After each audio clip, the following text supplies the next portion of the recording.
Saga Barbearia, a barbearia do Caruaru Shopping. Bom dia, Mário. Bem-vindo aqui ao programa.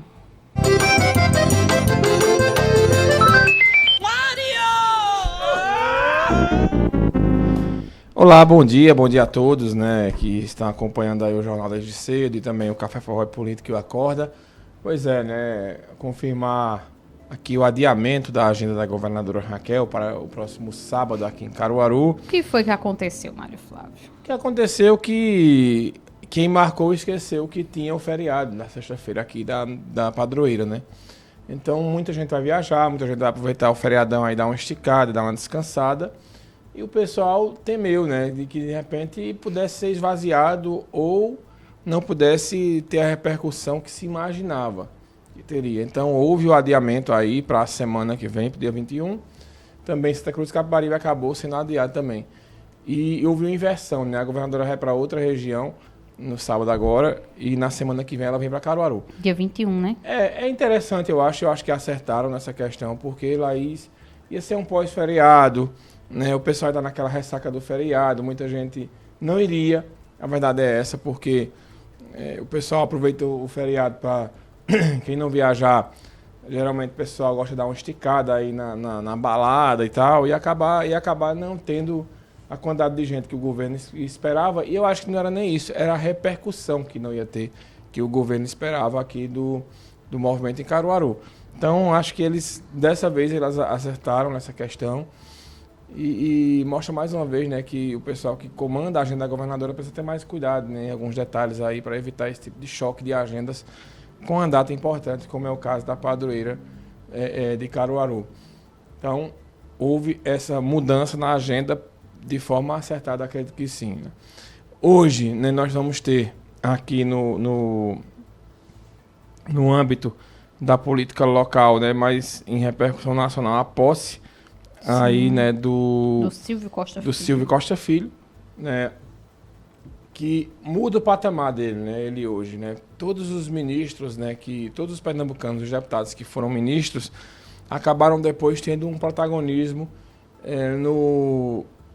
no âmbito do executivo municipal, ou seja, numa prefeitura ou no governo do estado. A gente voltando um pouco no tempo, a gente lembra de Marco Maciel, né, que foi ministro. Depois ele acabou, não necessariamente nessa ordem, mas ele virou prefeito do Recife, governador, né, e acabou depois sendo vice-presidente da República. Né. Mais recente tivemos aí o Raul Jungmann, que foi ministro, né, da reforma agrária no governo Fernando Henrique, depois virou deputado federal, até que tentou ali uma prefeitura do Recife, mas não obteve êxito. Né. O Eduardo Campos e Humberto Costa foram ministros no governo Lula, no primeiro governo. Né. O Eduardo era da Ciência e Tecnologia e o Humberto era da Saúde, e os dois disputaram o governo do estado. Né. Eduardo acabou vencendo a eleição, Humberto não ganhou aquela eleição por dois fatores. Né. Primeiro, o escândalo do sanguessuga, né, que o nome dele foi atrelado. Ele acabou depois inocentado, e também a força, né, de Miguel Arraes fez com que Eduardo vencesse. Né. Depois, mais na frente, nós tivemos a Luciana Santos, né, perdão, que foi ministra da Ciência e Tecnologia também, e depois virou prefeita de Olinda. E hoje é ministra de novo, né? E acabou vice-governadora, deputada federal, e hoje é ministra de novo. Deve talvez estar a prefeitura de Olinda o ano que vem. Tem também, né, os dois ex-ministros do governo de Michel Temer, Bruno Araújo e o Mendonça Filho, que na época o PSB usou uma estratégia de marketing chamada Turma de Temer e acabou dando certo, e os dois acabaram perdendo a eleição para o Senado. Mas se a gente lembrar, Mendonça Filho perdeu a eleição para Jabas por menos de 1%. Foi uma eleição apertadíssima ali. Então, quem vira ministro, Laís, acaba, de uma certa maneira, né, se gabaritando, né, para, de fato, depois tentar uma vaga aí no Executivo. Então, Silvio Costa Filho hoje vai ser empossado ministro, vai ser uma cerimônia bastante concorrida. Por exemplo, deputados federais, estaduais estão lá para prestigiar ele, também o prefeito Rodrigo Pinheiro, a governadora, não sei se a governadora foi, mas ela deve mandar representante. Enfim, muita gente vai prestigiar. E o Silvio Costa Filho, automaticamente, ele hoje chegando à condição de ministro, ele muda o patamar, e aí o nome dele vem forte para a eleição de 2026, né? Provavelmente numa chapa aí para o Senado ou na vice de João Campos. Outro nome que vem aí também se articulando bastante desta feita na região metropolitana do Recife, até o professor Marco Aurélio Freire hoje comentava pela manhã no Café Forró e Política, é o deputado Dudu da Fonte. O Eduardo da Fonte, ele vem montando que o Marco Aurélio chamou de cinturão do PP na região metropolitana, né, com a Clarissa Técio, né, e vários nomes lá, né, do PP que vão fortalecendo o partido, né, a Célia Salles também em Pojuca. Enfim, o PP hoje é um dos partidos que mais cresce no estado. E aí o Eduardo da Fonte, ele também vai se gabaritando para, quem sabe, ser o senador na chapa de Raquel. Então a gente pode ter, de um lado, uma chapa formada por João Campos, né, na vice ter provavelmente o Miguel Coelho, que deve ser confirmado aí na Frente Popular hoje ou amanhã. E os dois senadores seriam Humberto Costa ou Silvio Costa Filho, e talvez o Fernando Dueiro também, que assumir a vaga de Jabas. E do outro lado, nós teríamos, né, Raquel Lira, Priscila Krause, Dudu da Fonte e outro nome aí a ser escolhido na frente aí formada por Raquel.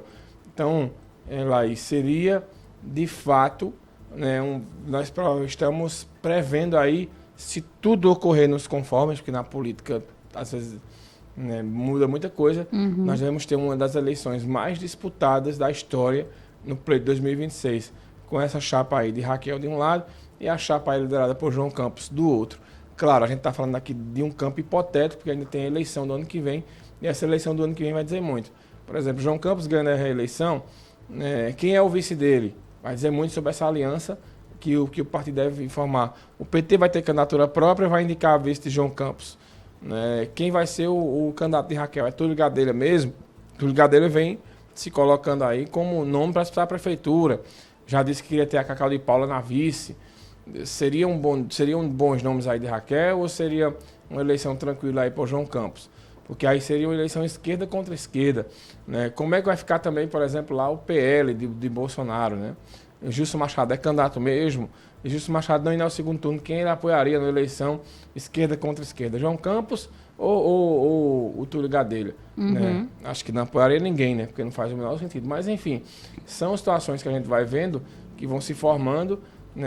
A gente nem chegou na eleição do ano que vem, mas a eleição de 26 ela já começa a bater na porta também, diante dessas conjecturas que nós estamos vendo, elas serem formadas aí, né, seja no lado de Raquel, seja no lado da esquerda e também seja no lado aí do bolsonarismo, né, aqui no estado, que tem no Gilson Machado Neto o principal nome. Mas acredito eu, Laís, que em 2026 Gilson Machado ele deva ser candidato a deputado federal e não ao governo, ao Senado, porque vai ser uma eleição duríssima, né? E aí na minha opinião, o Gilson Machado, ele indo para deputado federal, ele tem praticamente uma eleição certa aí, já que ele é muito querido aí pelos bolsonaristas e ele teve, depois do Bolsonaro, ele foi o político que teve mais votos da direita no Nordeste na última eleição passada. Então é uma figura que vai se gabaritando. A gente vai vendo aí que vai se formando um interessante legado aí, né, para essa eleição. E para a gente encerrar, Laís, a estratégia das deputadas de oposição na Assembleia é tentar relacionar o nome da governadora à violência contra a mulher. Ontem, né, o caso do duplo feminicídio aqui, da mãe e da filha, né, que foram assassinadas em Caruaru, acabou repercutindo na Assembleia. E duas deputadas, uma delegada, que é a Gleide Ângelo, e a outra, a Dani Portela, que é a líder da oposição, uma do PSB e outra do PSOL, elas cobraram da governadora políticas públicas aí que melhorem a questão da segurança na violência contra a mulher.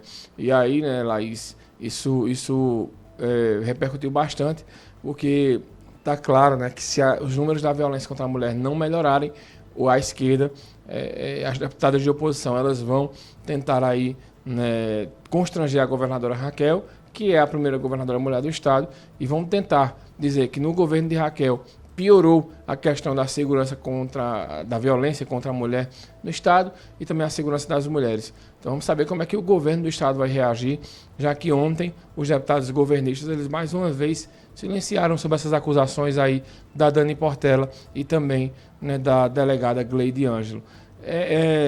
Um cenário que a gente vai vendo que aos poucos, né, as cartas vão sendo colocadas na mesa. E para a gente Tem agora... que ter jogo de cintura, né, Mário? Para poder se sair dessas situações, né? Isso mesmo. E para a gente, de fato, encerrar aqui, Laís, ontem na Câmara Municipal foi aprovado aí o pagamento do piso, né, salarial, né, para a enfermagem aqui em Caruaru, e também na Câmara teve uma moção de apoio contra o aborto, né, uma pessoa veio se pronunciar e o presidente da Câmara, Bruno Lambreta, acabou dizendo aí que a Câmara de Caruaru vai apoiar essa moção contra o aborto. Então esses foram os fatos aí que movimentaram a política local, estadual e também nacional, e amanhã a gente vai trazer a repercussão da posse do ministro Silvio Costa Filho. Eu acho que esse é o grande fato político hoje, Silvinho, como é conhecido, mudando o patamar e se colocando aí, né, entre os grandes nomes da política, e com certeza ele terá um espaço maior. E a outra vaga do Senado, na eleição, que eu já disse aqui, que a Frente Popular ela vai ter João Campos, provavelmente, Miguel Coelho, Silvinho, Humberto ou Fernando Eire. Aí eles vão resolver. Do outro lado, sempre falta o nome da chapa da oposição para o Senado. Deve ser André de Paula, que também é ministro de Lula. Então a gente pode ter 2 ministros de Lula. Que já tentou uma vez, né, no Senado. Em palanques opostos na eleição de 2026. O André de Paula, que tem um ministério mais discreto, mas o Silvio Costa Filho pega um ministério bem mais robusto, inclusive podendo resolver a situação do aeroporto de Caruaru, né, que é um aeroporto que tem muitas dificuldades, e tendo um pernambucano, ontem o Fernando Rodolfo até emitiu uma nota que já está com um requerimento para entregar hoje ao ministro sobre o aeroporto de Caruaru.